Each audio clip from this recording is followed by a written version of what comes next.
All right, so thanks again for taking the time to do this. First question I have for you is tell me a little bit about yourself and how you got involved in the community. What has the journey been like?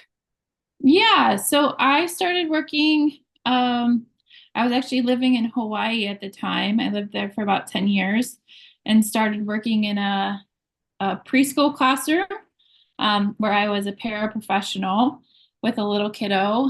Um, and from that work, it brought me into ABA and starting to study behavior analysis. My love for that brought me to Washington, where I completed my master's program at the University of Washington to become a BCBA, and then completed my doctorate through the University of Washington as well.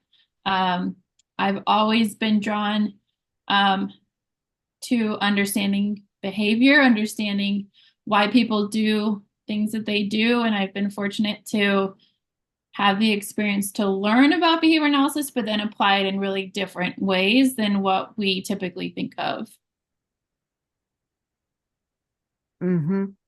Yeah, so tell me a little bit about the work that you do in behavior analysis, because I've never heard about it. It's Okay. So I'm a behavior analyst. I started working with kids, and it's often kind of assumed in ABA therapies for working with the younger um, group and clientele. I've been providing ABA services for adults for the last about 10 years.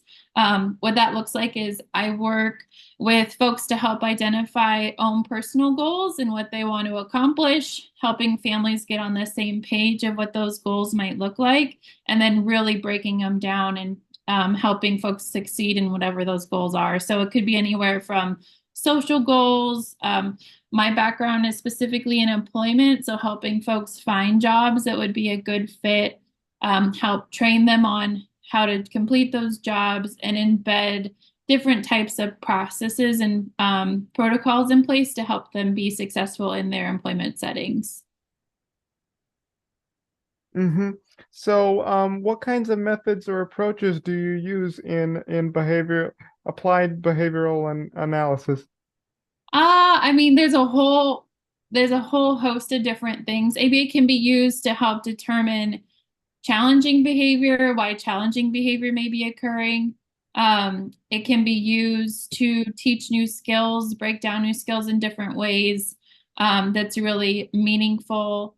ABA in the more um, uh, well-known settings is often used with early education or early learning centers where kids are learning foundational skills that they can help build upon. So imitation and modeling, play skills that they can develop out into more complex skills where um, uh, could work on communication, really lots of different domains that you could focus on as a behavior analyst to help guide kiddos and adults to um, make successes in those goals that we've kind of outlined as um, areas to support their goals in. Mm-hmm.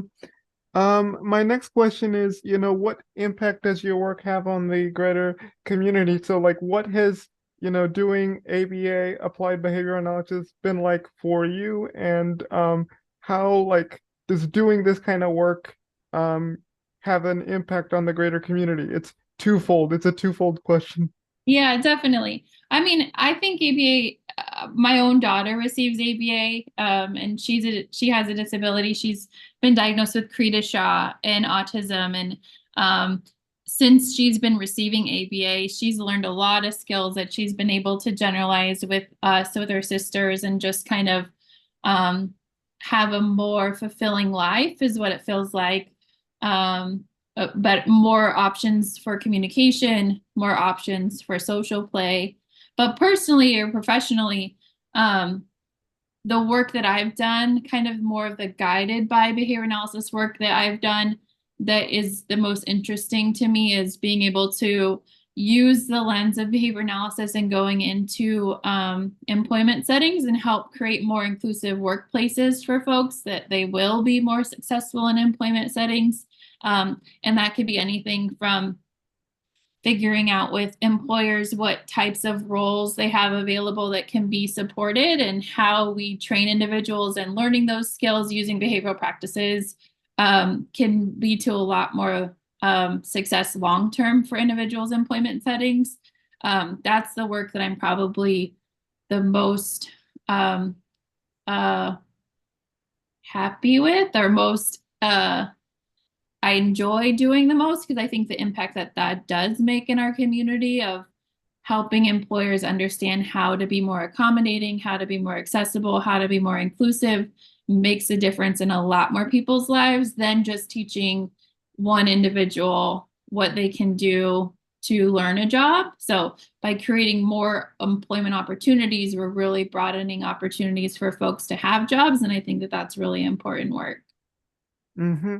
My next question is like, you talked about employment and how like oftentimes, because I oftentimes in the employment side of things, particularly with people with disabilities, they're not as sort of very mindful, very inclusive, when working with people with disabilities. So I'm wondering how can employers and other professionals, how can they sort of use that ABA behavioral analysis to sort of work with individuals with disabilities so that they could find, the opportunities that they're looking for.